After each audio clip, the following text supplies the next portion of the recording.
millions de vues, ce qui est absolument phénoménal, quoi. Oui. Mais je crois qu'effectivement, ça pose une question au-delà de ma petite personne. Alors, si vous voulez bien, Dieudonné, on va donner la parole à Frédéric Aiguille et Alexis Poulain sur votre cas, et après, évidemment, on va élargir. Mais sur votre cas, ils ont peut-être une réaction. On va commencer par Alexis Poulain. Ouais, bonjour Diodo, bonjour tout le Bonjour. monde, bonjour Frédéric. En fait, ce qui est arrivé à Dieudonné, je l'ai mis sur X aussi, c'est ce qu'on pourrait appeler une fatwa républicaine, c'est-à-dire que, enfin, républicaine et autres, parce que vous avez des personnes qui ont un pouvoir fou et qui décident de dire celui-là, faites-le taire. Alors ça ne va pas jusqu'à faites-le taire de manière définitive par le meurtre, mais c'est quand même un meurtre social. Et on voit très bien, enfin la chronologie montre qu'il y a des questions qui se posent sur l'influence qu'a pu avoir Jeffrey Epstein dans cette prise de décision et la rapidité d'exécution de la part du ministère de l'Intérieur, avec Ariane de Rothschild, donc qui décide tout simplement en disant, et en prenant Dieudonné pour un politicien, tout simplement, alors qu'il est humoriste, contrairement à Sophia Aram, qui elle est politicienne. Et donc, on est vraiment dans un moment terrible parce que on a ces révélations qui arrivent sur le dossier Epstein. En France, les médias d'oligarques n'en parlent pas, ou font semblant, ou essayent de noyer le poisson. Et puis, en parallèle, on a l'Union européenne qui fait la même chose. On a les fatwas européennes, Jacques Beau, Xavier Moreau, qui n'ont pas le droit d'exister. Oui. Pour la même raison, tout simplement parce que ce qu'ils disent dérange.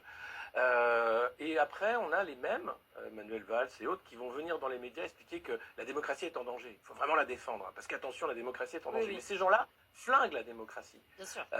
Ces gens-là manipulent la démocratie.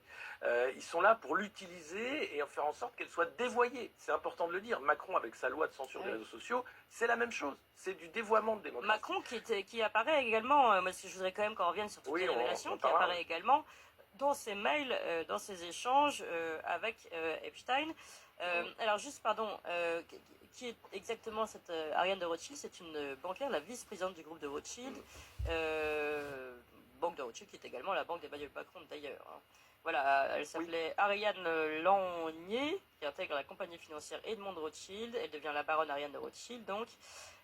En 2006, elle intègre son conseil de surveillance, elle accède à la vice-présidente des activités bancaires en 2008, elle rejoint les conseils d'administration. Donc c'est donc une banquière, elle est présidente du comité exécutif. Et attendez, là elle parle en 2013, donc à ce moment-là, elle est dans les conseils d'administration. Oui, pardon, Frédéric Aiguille. Et oui, et non, juste pour préciser, l'entreprise, donc Edmond de Rothschild, qui a passé par ailleurs un contrat, on l'a aussi dans les dossiers, dans les mails qui ont été révélés, un contrat de 25 millions de dollars avec une compagnie de Jeffrey Epstein directement. Il me semble que ça date de 2015. Donc la boîte de Ariane de Rothschild a payé 25 millions de dollars à l'entreprise d'Epstein. Alors officiellement pour du risk management, de l'analyse de risque, mais bon, qu'est-ce qu'il y a derrière ces contrats-là? Il y a beaucoup de questions évidemment qui vont se poser. Oui. C'est très bien, le cas de Dieudonné est vraiment emblématique et va peut-être permettre de mettre en lumière un peu parce que c'est en fait c'est tout un système qu'il faut comprendre. Parce que c'est une structure de pouvoir. Mais oui, moi, alors Frédéric, oui, je sais pas si vous, Dieudonné, mais moi j'aimerais bien comprendre là comment ça s'est passé. Elle écrit à Jeffrey Epstein, j'aimerais bien vous en parler, elle en parle, et après l'ordre retombe sur Manuel Valls, et ça marche? C'est comme ça que ça marche? Comment vous voyez les choses? Voilà, c'est tout ce qu'on a à découvrir en fait. Moi, si vous voulez, si vous me posez la question, je pense qu'on est effectivement face à une organisation mafieuse dont le cœur de métier est le trafic d'influence en fait, et qui s'est intégré avec succès dans les sphères de pouvoir occidentales. Oui.